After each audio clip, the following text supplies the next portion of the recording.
It's the Elephant in the Dome, the official podcast of the Washington State Senate Republican Caucus. I'm Trace Yelts, along with State Senator John Braun, the Senate Republican leader. And there's a lot of talk about the economy. We don't talk as much about what's going on in the state of Washington as far as the economy is concerned, but it certainly is important to legislators. But right now in the state of Washington, how would you describe the economy? Well, it's really hard. There's a lot of factors, as you know, but I would say we're certainly plateaued, and I think there's a lot of anecdotal evidence that we're drifting downwards. I mean, we will know that, as the next revenue forecast comes out. But, one of the challenges, we had in this last session was our economy had plateaued, that we weren't getting the growth we have historically seen over the long period of time. Our state has seen about 4.5% growth in the economy, and now it's down closer to 1%. That's why we came in with such a big shortfall in coming into last session, and from spending on anticipation of growth and not recognizing, even though the signs were clearly there in the earlier revenue forecast, that we just weren't going to have the type of growth we've had. And I think that's continued, maybe gotten worse. I know as I talk to folks around my district, especially in construction, folks aren't as busy as they would like to be. Why is that? There seems to be a demand right now, especially for housing. We're in a housing crisis. We do not have enough housing for all our state's population. That has driven prices up everywhere from Seattle to Southwest Washington to Eastern Washington. Prices are high. Many young folks can't even afford to buy their first home because we don't have enough. And yet we've seen this depression in construction, and it started last year. And if you look deeply into the state economist forecast, you'll see that's a big contributing factor to his, decreasing expectations out into the future. And I think there's a simple reason: is we have regulated the construction out of our state to a certain degree. It's not very eloquent to say it that way, but we've essentially made it so difficult and so expensive to build housing that people are deciding to do other things, including leave our state because we're not building enough. We are hundreds of thousands of homes behind what we need. There's lots of studies out there that say we're 200 or 300 homes behind, that we need another 1 million homes by the 2040. There's no real disagreement on the need. What the Democratic majorities seem to fail to understand is they have to create the environment. The state can't build the housing that our citizens require. You have to create the climate, the economic climate, the regulatory climate, the energy stability climate that allows our builders to go out and be successful. And they're doing just the opposite. We spent a bunch of time this last session working on housing bills, and there's all these little tiny tweaks on the margins that will probably at some level help, but nothing big, nothing that's going to say, oh, hey, we now want to invest in Washington, that we're going to build in Washington. Instead, the Democratic majority kind of skirted the edges of real reform. And then on top of that, they added the rent control bill, which I understand the demand for that. Rents are out of control in our state, but well-known, not partisan, economists of every stripe agree that price control is bad for supply, and it has already and will almost and inevitably lead to less building of housing in the future, and that's bad for everybody. When we talk about the economy in Washington, right, two things jump up at you. One is tech. You look at Microsoft, and it seems like they're doing great. They're spending a lot of money on AI. Their sales have been really good. But at the same time, they've been laying people off. It's an interesting dynamic with tech now. How do you think that industry is doing? It's such a huge part of our state economy. Well, there's lots of, there's no one single factor. And I think that your reference to AI is something many of us are concerned about. I'm not as worried as some. I think there will be some job loss because of AI. I also think there'll be enormous job gains because of AI. So I'm not, I think we do need to be careful, but I'm not super worried about that. I think the bigger issue you got to worry about when it comes to organizations like Microsoft or Amazon or others is the tax environment the Democratic majority has put them in. That was an all-out assault on the tech industry this last session. And while we were able to beat back some of that, the signal was sent that Washington and the Democratic majority in Washington's legislature no longer really wants tech here. They were very aggressive in promoting taxes that were specifically aimed at the tech industry. And here's the thing about the tech industry, they can go pretty much anywhere they want. Have laptop will travel, as they say. They can go and do a lot of their work anywhere in the country. And historically, Washington has been a great place to do that work. It's, of course, beautiful here. We have a lot of great natural wonders in our state, but is also a pretty attractive tax environment. One that certainly wasn't free. There were certainly taxes, but one that was competitive with the rest of the country and the rest of the world. We're no longer in that situation. We've dropped to the point where we are not a friendly place from a tax standpoint, especially for the tech industry. And I think they're just making choices to go other places. We saw this a number of years ago when the city of Seattle put what they call the jumpstart tax. It was really a payroll tax on the tech industry aimed specifically at Amazon, and they picked up and moved tens of thousands of jobs out of Seattle across the lake to Bellevue. Now that the state Democrats and the legislature have sent the signal that they're willing to do the same thing across the state, I have no doubt tech industry is quietly thinking about where else they can do business, and that will have an enormous impact on our economy, not just in the central Puget Sound, but across our state. Yeah, speaking of tech, one of the things we've seen more and more of, especially in Eastern Washington, are these data centers, these server farms, essentially. They're super important for AI.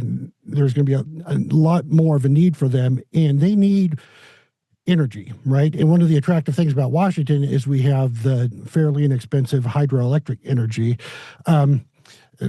President Trump has said that this idea of getting rid of the dams in the Snake River is no longer something that's being considered. But where is Washington as far as energy is concerned? We're not in a great spot. We have historically, as you say, been in a fabulous spot. We have abundant hydroelectric power that is also relatively inexpensive. We've had some nuclear, some gas, and some coal. And the last one in our state is in my district, literally just across the hill from where I live, and it's going to shut down this year. And while that may be a good thing overall, it's been particularly hard on my community in terms of asset value and property taxes.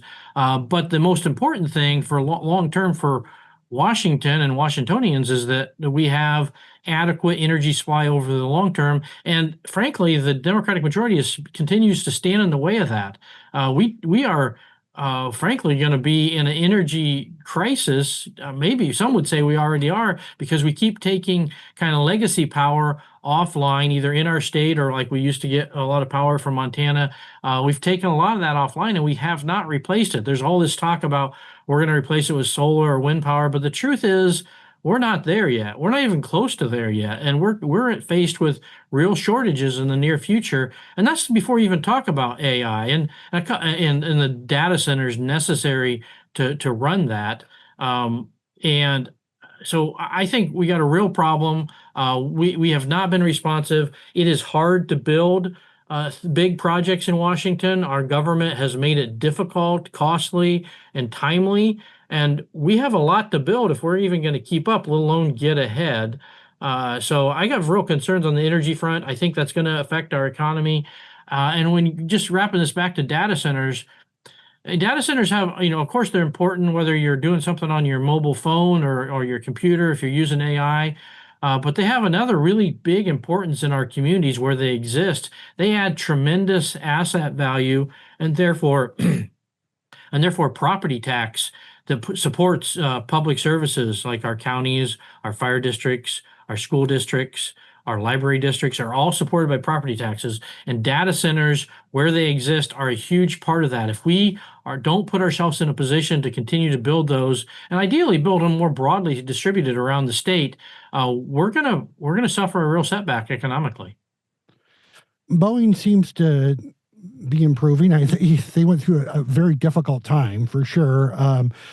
but they seem to be on the uptick. You've said before that you look at other states, and the top employers oftentimes are, university systems or hospital systems, but in our state, it's still Boeing, right? Is the top employer. They drive a lot of the economy, especially in the Central Puget Sound region. How do you see the future of Boeing going? Well, actually, I think that's changed in the last year or so. I think Amazon is now our Oh, state's top employer. Boeing is number two, which means we're doubly lucky, in my view. Where as you mentioned, it's true. Most other states in the country, their top employer is either the largest university, the largest healthcare system, often a nonprofit, or sometimes Walmart. We have two of the nation's biggest and most successful companies right here in our state, and they are the top employers. And if you look at their pay, it is among the best in the state. Sometimes in blue collar work, sometimes in very technical work in the case of Amazon, but these are good paying career type jobs for people across our state. And frankly, we're making it pretty hard on both of them. how are we making it hard on them? Well, I'll go back to what I said earlier. The tax situation, just a reminder, the Democratic majority passed and the Governor Ferguson signed what was nearly $13 billion in new taxes over the next 4 years. That's nine plus $1 billion in new state taxes and just over $3 billion in new local taxes. That is far and away the largest tax increase in our state's history. I don't know the exact math off the top of my head, but I'd say it's probably 4 to 5 times the biggest tax increase in our state's history, and all in 1 year.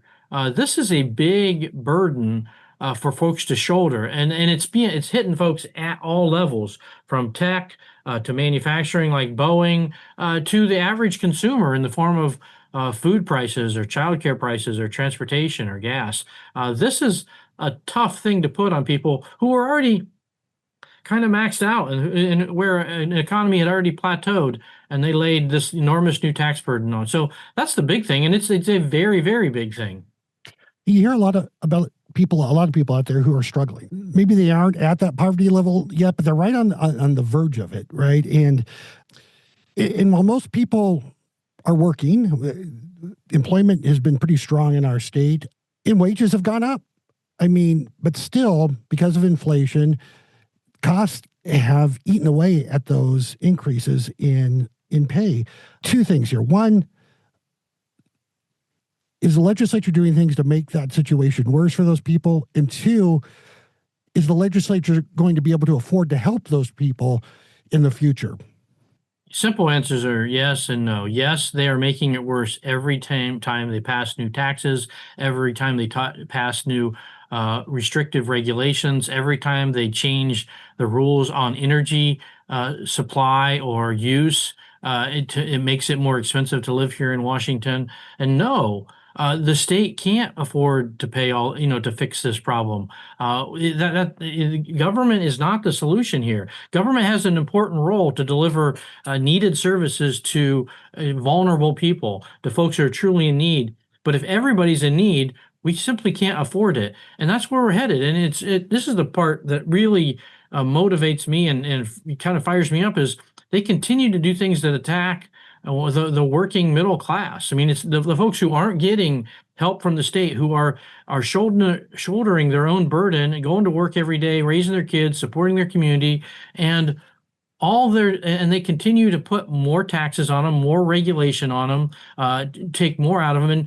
And you mentioned two things I want to highlight. One, I already talked about taxes. Almost all the taxes that were put in place, and it's a huge amount, by the Democratic majority this session, were regressive, meaning they hit people hardest at lower income levels. Meaning, if you're making it, but you're just making it, you just took a hard hit from the Democratic majority in the legislature. And two, you mentioned inflation.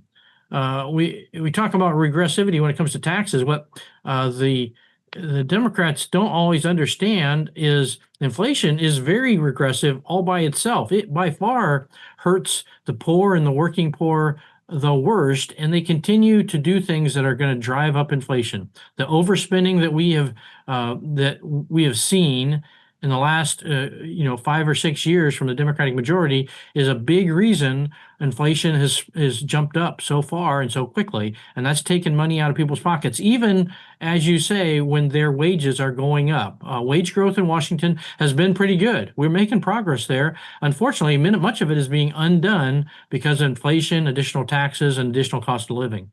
Democrats in the legislature, as you said, raised taxes to pay the bills this last session. But it seems like the bills are still going up, and maybe some of these costs are overblown, but there are going to be some costs from the federal government. The budget's going to be a challenge. If you aren't willing to cut spending, and if you need to spend more, aren't Democrats going to say the only thing that you can do is raise taxes?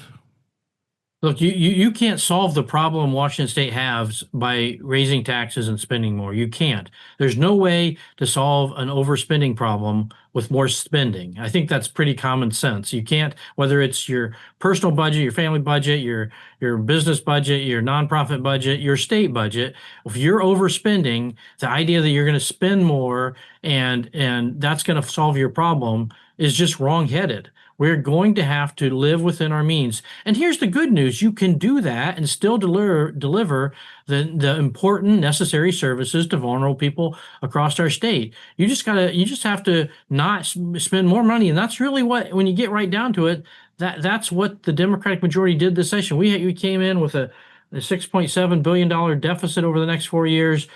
We had some revenue changes and it grew to $7.5 billion over 4 years. That sounds like a lot of money, but that's out of roughly $160 billion spent. So it's not a big percentage. And what did the Democrats do instead of trying to work within the budget, live within their means, not overspend? They drove the spending up to $16 billion. They more than doubled by spending on new things that we didn't need. It's much more important in my mind to maintain the services we provide to our citizens than try to go buy some new shiny service that we don't need today, especially when you're in the money crunch we are in. So the idea that we're going to somehow spend more and not have the situation next year and pay for it with billions of dollars in new taxes and not see an impact to our economy that's going to have, put negative pressure on revenue for the state, I think is just foolhardy. It's a hope and a wish instead of a real plan. What we really have to do is get down in the budget, work on controlling the growth in spending over time. We don't have to make big draconian cuts. We just have to manage spending and not keep spending on things that aren't needed by our citizens. It's unclear exactly where the national economy is going. Some people say, well, there's a possibility of recession. Other people say it's going to be just fine. Some people say inflation may continue. Some people say, there may be a one-time bump in inflation. And then it's hard to say, right? I mean, if you look at the national picture, exactly what's going to happen. Regardless, there's going to have to be, well, there already is. I mean, nationwide, some belt tightening happening. You keep on talking about what needs to happen. Do you think that Democrats, in your dealings with them, understand that reality at this point, or do they still have their heads in the sand, so to speak? Well, I think there are some that recognize it, some that just, can, understand, have some level of understanding of economics and see we're headed in the right direction, and good for them. Unfortunately, there's a core group of hardcore progressives / maybe socialists who think that, nope, we just have to tax more and spend more to get ourselves out of this. And it's wrong. It's not working now. It's not worked anywhere else in the country or in the world, and it won't work here in the future. And we'll have to see. We're going to have I think a real challenge on our hands next year, because I think there's a core group, not a majority, and I don't even think a majority of the majority think this way, but they're very aggressive, very assertive, and they're very wrong about what needs to happen to fix this problem. And they're doing real damage to our state long term as a result. All right, we'll end it there. It'll be interesting to see, because like I said before, I think there's still some question marks exactly what's going to happen with this economy in the in the future. And so, we'll probably have some answers to some of these questions pretty soon, but these are all things that you'll have to be dealing with in the next legislative session come January. This is The Elephant in the Dome, the official podcast of the Washington State Senate Republican Caucus.